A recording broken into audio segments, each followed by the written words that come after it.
올해 상반기 증시 참 다사다난했었죠. 약 2달 전부터 조정이 임박했다는 목소리가 커진 바 있지만 글로벌 증시 하반기 첫날부터 후끈 달아오르고 있습니다. 어제는 미국 증시를 점검해 본 바 있죠. 오늘은 중국과 함께 일본 증시를 살펴보고 하반기를 예측해보는 시간 마련해봤습니다. 도움 말씀에 한국경제신문의 한상준 논설위원 나와 계십니다.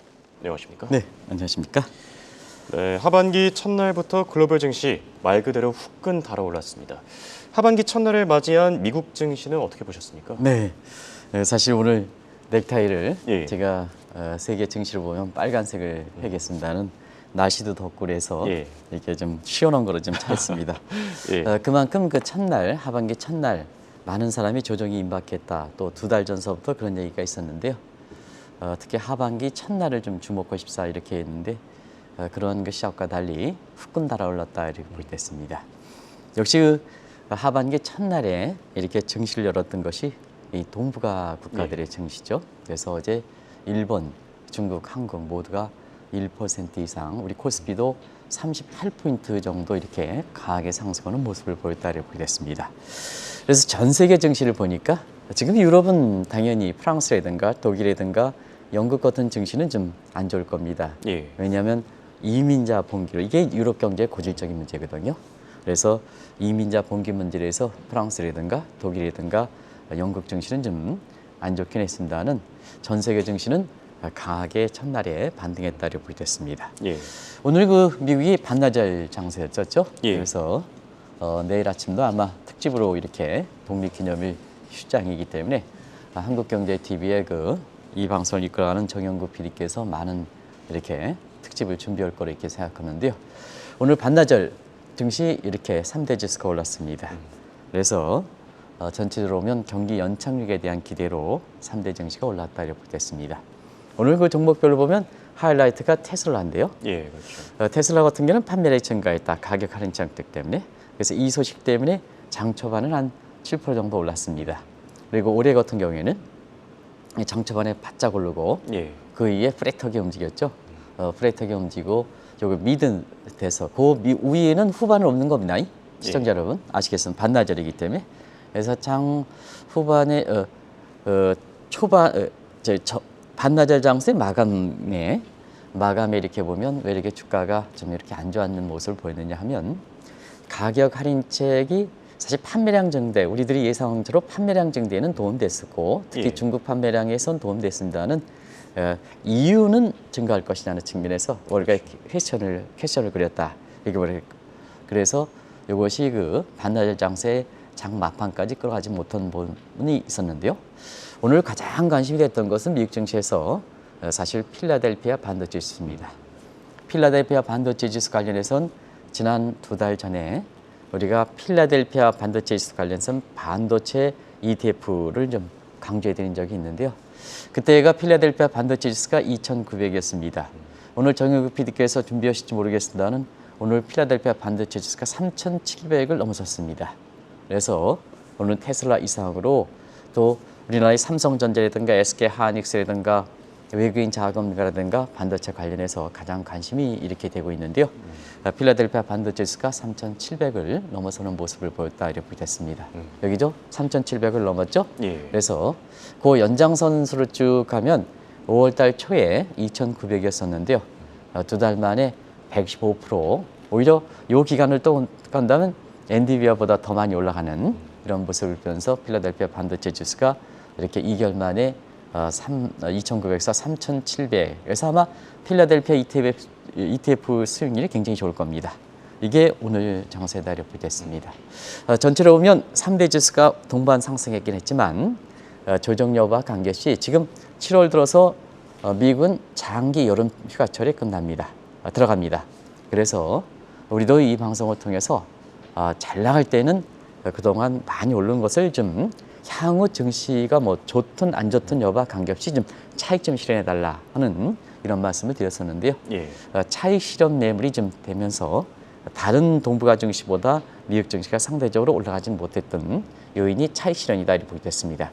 향후 증시를 어둡게 보는 게 아니라 장기 휴가철 가니까 휴가 경비라든가 이런 걸 하기 위해서 차익 실현을 해서 지금 미국에서 보면 차익 신호를 통해서 여름휴가철 그 어느보다도 올해 나스닥 지수 같은 경우는 한 32% 올랐지 않습니까? 예. 그러면 차익 실현을 하고 본다면 그 어느보다 풍성한 여름휴가철이 되지 않습니까? 그래서 이 민간 소비가 좀 증대해서 GDP의 한 70%를 기록하는 민간 소비가 이렇게 되면 미국 경제는 노랜딩 되지 않겠느냐 하는 측면에서 경기 안의 선순환 국면 이런 측면에 해서 올해 성장률이 페드도 6월 전망이 0.4에서 1% 이상 올렸습니다는 여기 3분기에서부터 나올 때는 벌써부터 한 1.5 이상으로 올라가지 않겠느냐 올해 성장률이 그런 시각도 나오는 상황이다 이렇게 보겠습니다. 네. 말씀해주신 대로 균형의 미학을 지킨 사람들의 경우에는 상반기에 좀 풍성한 수확을 했을 것 같고요. 네, 그렇습니다. 저 어제 예고해드린 대로 어제는 미국 증시 그리고 오늘은 일본 증시와 중국 증시를 주제로 얘기 나눠보겠습니다. 일본 증시 상반기에 최고 실적 기록하지 않았습니까? 상반기에 최고 실적 기록했죠.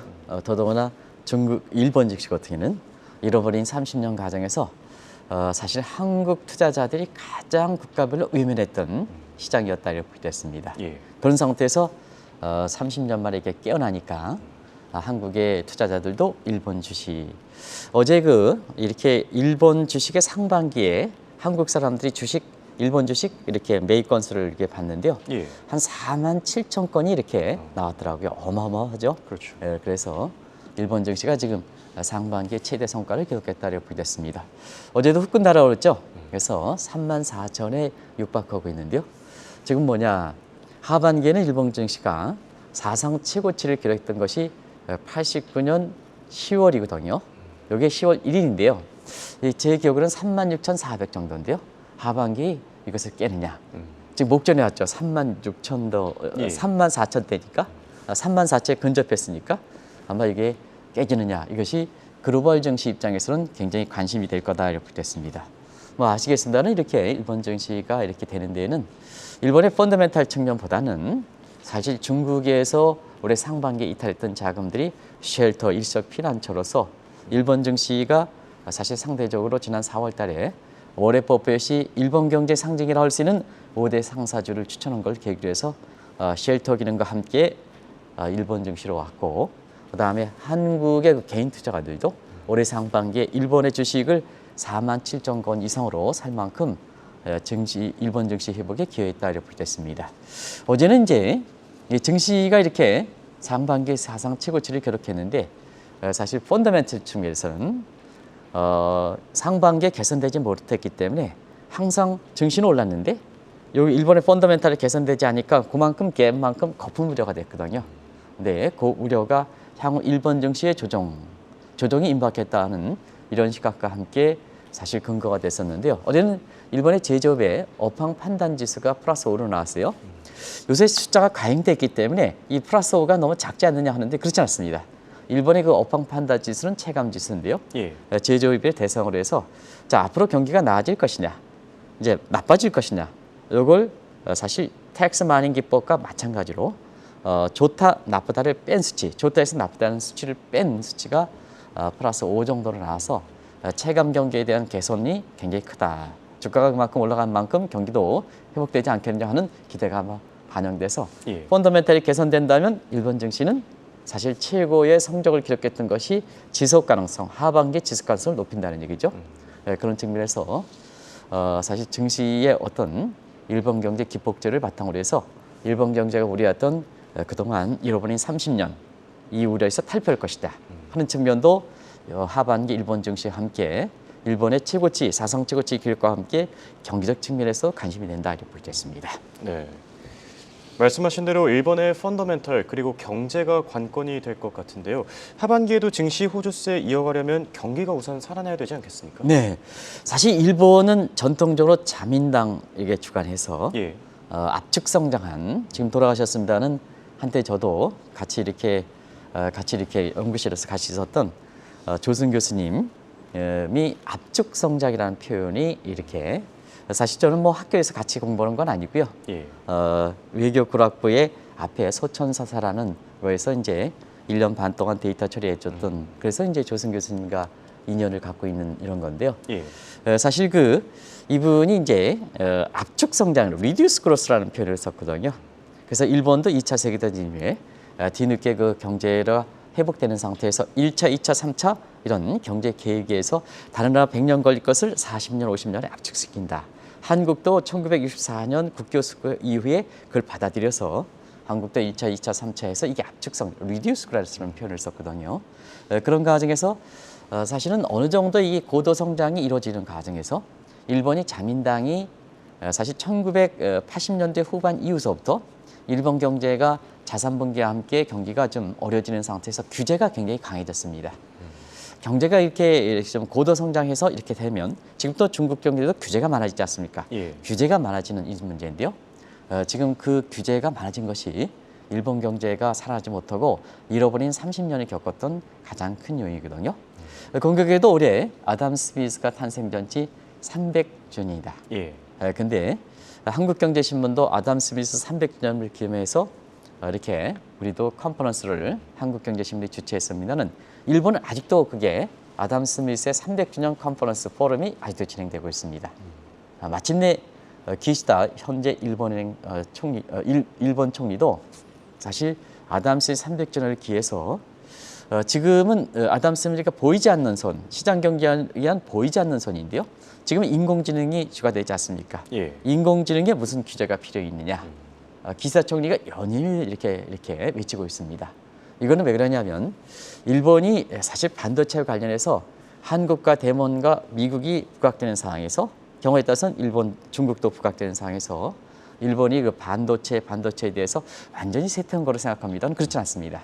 과거에 소니, 파나소닉 이렇게 해서 한때는 미국을 제칠 것이다 하는 이러한 것을 바탕으로 해서 반도체 소재 부품과 관련돼서는 이렇게 주목을 받았지 않았지 세계에서 보면 30% 정도의 아직도 강국이거든요. 예. 근데 여기에 대해서 인공지능 이렇게 디지털 가는 상태에서 자 이렇게 인공지능에 보이지 않는 선을 제공하겠다.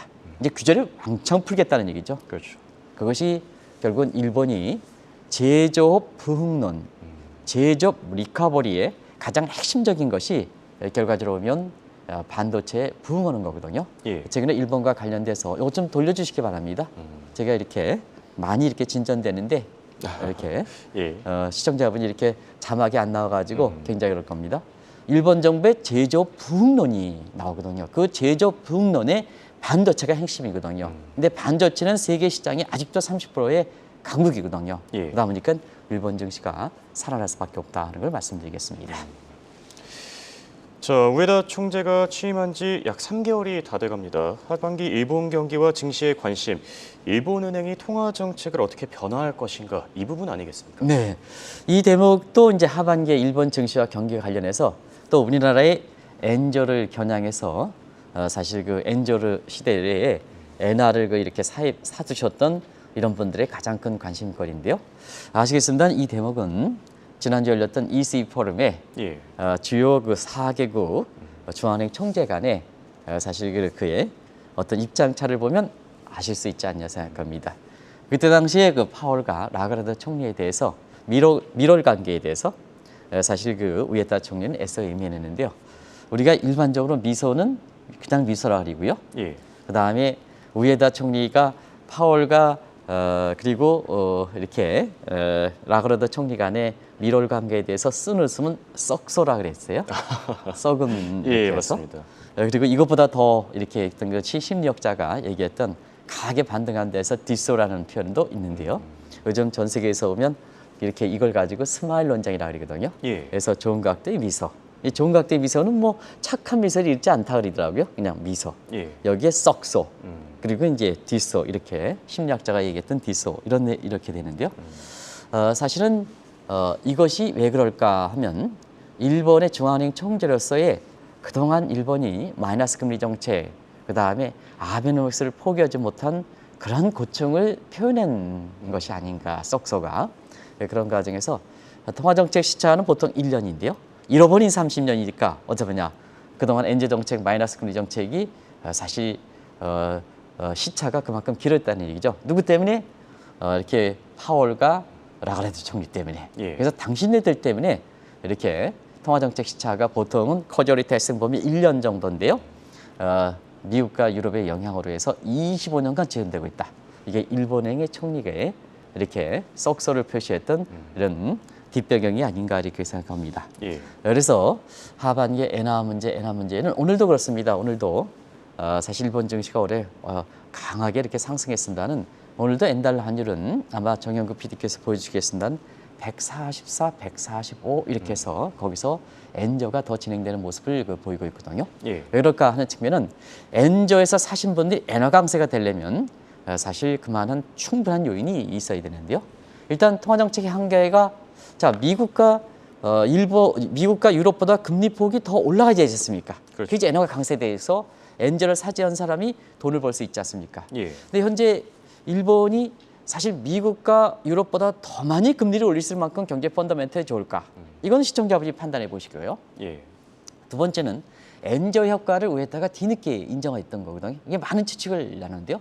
최근에 일본의 수출 모습이 좀 살아날 기미를 보이고 있습니다.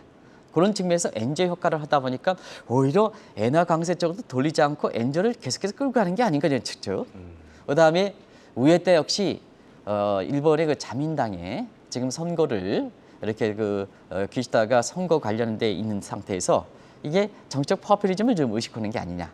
그리고 기시다가 엔저, 아베노믹스 이런 거에 대해서 이렇게 갖고 있는 상태에서는 포퓰리즘 측면에서 이것을 고려한 게 아닌가 이렇게 이제 보고 있거든요. 예. 네, 그런 과정에서 지금 일본 증시는 많이 올라가는데 엔달러 환율은 깎으로 올라가는 상태에서 엔저가 많이 진행되고 있습니다. 그러면 이제 이게 착시 현상을 불러일으키는 거죠. 예. 자, 증시는 많이 올라가면 엔화 강세가 되는데 엔화가 지금 아주 떨어지거든요. 그러다 보니까 많은 추천자들이 어떻게 하냐. 주가는 올라가는데 엔화는 약세가 되니까 결과적으로 보면 엔화에서 체리 피킹하라. 강하게 들어가는 거죠. 그래서 작년부터 이런 모습에 사실 되는데 오히려 원엔 환율 같은 경우는 1190원에서 지금 910원 또 떨어지다 보니까 이 예. 착시 현상 때문에 지금 엔화 부분에 대해서 사재기하고 뭐고 하는 이런 투자에서 혼란이 되는데요. 당분간 이런 국면은 지속되지 않겠나 이렇게 보고 있습니다. 예.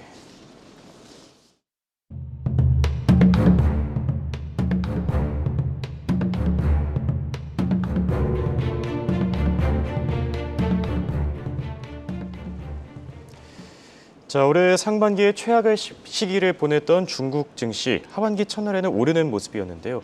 하지만 앞날은 여전히 불투명하다 이런 평가들이 있습니다. 네, 어제 첫날에 하반기 첫날에 중국 증시가 오르다 보니까 예. 경기 부양에 대한 기대다. 이제 리오프닝 효과다 이건 없어진 것 같아요. 예. 그래서 경기 부양 효과다 이렇게 표현을 하고 있는데요. 사실 동북아 증시의 전체로 일본, 그 다음에 한국 이미 많이 올라간 상태에서 사실 중국 증시는 많이 이렇게 안 올라간 상태에서 1%대에 올라갔다 하는 것은 중국 증시가 이렇게 앞으로 경기 부양책이다 의뢰껏 돼서 주가가 올라간다 이렇게 보기에는 어렵다 이렇게 볼 때 있습니다. 항상 그런 수준이거든요. 예. 중국 증시가 그동안 못 올라갔고 일본 증시가 많이 올라갔고 코스피가 많이 올라간 상태에서 같은 1%는 똑같은 의미를 부여하면 안 된다는 걸 말씀드리겠습니다. 아무래도 중국이 이렇게 계속해서 LPR 금리라든가 정책 금리를 내리고 있고 하반기는 내릴 거 이렇게 보이는데요. 예. 두 가지. 중국은 지금 경기가 어려운 이렇게 요인들이 복합 요인이다. 복합 구조적 요인이다. 그다음에 두 번째는 단기적으로는 리퀴드 트랩, 유동성 함정에 빠져 있다. 예. 금리가 변동되더라도 오히려 총수의 측면에서 일라스틱 탄력성 문제가 케인지언의 트랜스미션 메커니즘은 굉장히 탄력적이지 않다. 비탄력적이다. 여기 유동성 함정이라고 그러거든요. 예. 이렇게 해서 이런 천점을 감안해 볼 때 사실 시진핑 입장에서는 작년에 공산당 대회 영수가 된 이후에 이제 좀 이렇게 10월 정도 되면 1년이 되니까 한 4개월 정도 앞으로 다가왔지 않습니까? 예. 그런 상태에서 아주 답답하시겠죠. 답답하겠죠. 이렇게 해서 근데 그래서 그런지 이강 지금의 사실 인민행 행장을 전격적으로 경질했다 이렇게 나오거든요. 물론 이제 이렇게 차기의 행장이 돼서 총재를 이렇게 되기 위해서 나중에 절차가 있어야 됩니다. 예. 그래서 지금은 오히려 판공성이가 사실 중국의 인민행 내에 권력 1순위가 되면서 궁극적으로는 이강에 이어서 후임이 되지 않겠냐 이런 정도로 나올 정도로 중국이 인민행의 이강이 주도했던 경기 부양책이 효과를 보지 못하는 상황이다 이렇게 보시면 됐습니다. 네. 여기에 또 올해 하반기에도 중국 증시가 불투명해 보이는 이유, 아무래도 중국 경제에 대한 확신이 없기 때문 아닙니까? 네, 아무래도 이제 중국 경제에 대해서 확신은 없는 상태죠. 예. 중국의 지표가 발표되지 받쳐주지 않고 있지 않습니까? 그래서 일전에 그 시청자 여러분에 보여드렸습니다는 이런 지표들입니다. 공장 지표 PPI 이제 디플레 우려할 정도로 떨어지고 있는 상태고 수출 감소세, 소매 판매, 고정자산, 산업생산 모두 예상 하에. 그다음에 이게 이제 5월 수치들 아시는데요. 4월 수치보다 더 떨어져. 그리고 부동산 개발 지표입니다. 작년에 제로 코로나에서 위드 코로나 되면서 작년에 11월, 12월 잠시 고개를 들었습니다. 예. 근데 올해 들어서는 부동산의 개발 지표가 자막을 남겨주시기 바랍니다. 가장 중요한데 GDP에 대해서 32% 정도를 기여하는 이렇게 부동산 개발 지표가 올해 다시 침체되고 있는 이런 상황이거든요. 예. 그러다 보니까 중국 경제를 보는 시각은 중국의 부총리 입장에서는 중국 경제 괜찮다 하더라도 국제 시각에서는 올해 1, 4분기 성장률 4.5%가 미국에서라든가 보는 시각에서는 통계 조작이다. 이렇게 우리도 말씀드렸죠. 5월 수치가 지표가 그대로 나오고 있지 않습니까? 예. 통계 조작을 뒷받침할 정도로. 근데 밖에서는 국제적으로는 중국 경제에 대해서 내부적으로 중국 경제 낙관적으로 보는 시각과 다르다. 그리고 실질적으로 경제 지표가 받쳐주지 못하고 있다. 그래서 어제 1%는 경기 부양에 기대다. 이런 쪽으로 이렇게 해서 그냥 인과관계 관계없이 쳐서 이렇게 붙이는 이런 시각은 좀 잘못돼 있다. 이렇게 보시면 되겠습니다. 예. 얘기해 주신 대로 지금 통계 조작 의혹도 나오고 있고요. 5월 경제지표 발표된 이후에 중국 경제에 대한 경고가 한층 더 높아지고 있는 것 같습니다. 중국 경제에 대해서는 경기의 순위가 좀 던져져 있죠. 그래서 예. 경기 순환상의 경착륙, 경제 발전 단계가 한 단계 떨어지는 이제 중진국 함정 문제, 그리고 잃어버린 10년 문제. 이건 뭐 다들 아실 겁니다. 그런데 지난주에 영국의 이코노미스트에선 중국 경제 비교적 신중하게 보는 시각이거든요. 예. 근데 5월 지표가 나온서부터는 중국 경제에서 피크 차이나 내지는 거기 하나 더 붙인다면 피크 아웃 차이나, 피크 아웃 차이나 이렇게 해서 사실상 그 중국 경제에서 경제를 보는 시각이 한 단계씩 더 떨어지고 있다는 것을 말씀드리겠습니다. 예. 알겠습니다. 그럼 결론을 맺어보도록 하겠습니다. 중국에 투자했던 외국인 자금 그리고 외국 기업이 이탈하는 것은 그때그때마다 전해드렸지만 최근에는 중국 기업의 국적 세탁도 이루어지고 있다고 합니다. 네. 이 부분은 어떻게 생각하시죠? 이 대목이 이제 하반기에 사실 중국에서 중국 경제 증시가 안정되느냐, 예. 그다음에 경제가 사실 그 안정되느냐 이 여부를 뭐 판가름할 수 있지 않냐 생각합니다. 근데 우리 투자자분들이 굉장히 현명하신 것 같습니다. 어제 그 상반기에 중국의 2차 전지, 그다음에 한국의 2차 전지에 관련해서 상반기에 내일 한국 증시를 점검하겠습니다는 사실 중국과 한국 증시의 2차 전지 게임이 사실 그 상반기에 보면은 굉장히 요약할 수가 있지 않습니까? 예. 근데 어제 그 정영욱 PD께서 이렇게 에코프로의 주가를 한번 보여주시겠습니까? 아마 준비가 되는지 모르겠습니다. 예, 아마 준비가 되면은 예. 에코프로 주가가 사실 그 100만 원 정도 육박하는 것 같아요. 그래서 강하게 그 반등하는 모습을 아마 준비가 되면 보여주실 것 같은데요. 강하게 반등하는 모습을 이렇게 보여주고 있는데요. 결과적으로 보면 이것이 하반기에도 굉장히 관심이 되지 않겠나 생각합니다. 예. 왜냐하면 상반기에 중국의 2차 전지와 관련된 각종 ETF라든가 그다음에 중국 주식이 가장 성과가 안 좋았거든요. 그런 과정에서 중국에서 이렇게 하반기에 이런 자금들이 이탈이 멈추고 예. 중국으로 다시 들어갈 것이냐 하는 것이 향후 증시와 관련해서 굉장히 관심이 된다 이렇게 보여졌습니다. 결과 지금 이제 준비가 됐네요. 예. 지금 어제 하루치죠. 예, 무섭게 오르고 있습니다. 예, 15만 4천 저기 저도 뭐 이 종목을 보는 사람은 아니기 때문에 예. 그래서 하루에 20% 올랐네요. 예, 거의 100만 원에 근접한 건만에 거죠. 근접했네요. 예. 그래서 저 자금으로 이게 한국 증시로 들어오는 이탈세가 중국 증시의 이탈세가 막느냐. 예. 하반기에 중국 증시의 향방과 관련이 돼 있다 이렇게 됐습니다. 결국 외국 자본 증시에서 예. 그다음에 채권 시장 이렇게 자금 이탈 그리고 사실 외국인 자금 이렇게 돼서 외국 기업도 이렇게 이탈되고 있는데요. 지금 저게 멈추지 않는다면 외국 기업이 사실 중국을 대신해서 알타시아, 이코노미스트에서 엘터너티브 플러스 아시아 해서 알타시아 약자가 나오지 않습니까? 예. 이런 측면에서 인도, 그다음에 인도네시아, 경우에 따라서 한국, 일본 그리고 아랍권까지 지금 빈살만의 비전 2030 계획에서 리야드의 2030 엑스포 이런 쪽으로 해서 개발 수요가 많고 한국 현대건설도 이미 이렇게 성과를 대서 6조 원 정도 이상의 건설 수요가 따죠. 예. 이런 측면에서 중동 국가들이 이렇게 다시 하반기는 새롭게 부각되는 인도에서 새롭게 부각되는 이런 쪽의 알타시아의 확장세로 되느냐 이 여부를 결정을 하지 않겠나 이렇게 보고 있습니다. 예, 알겠습니다. 이렇게 내일은 미국과 일본, 중국에 이어 우리 증시를 점검하고 하반기를 예측해보는 시간 마련해 보겠습니다. 지금까지 도움 말씀을 한국경제신문의 한상춘 논설위원이었습니다. 네, 고맙습니다. 네, 고맙습니다.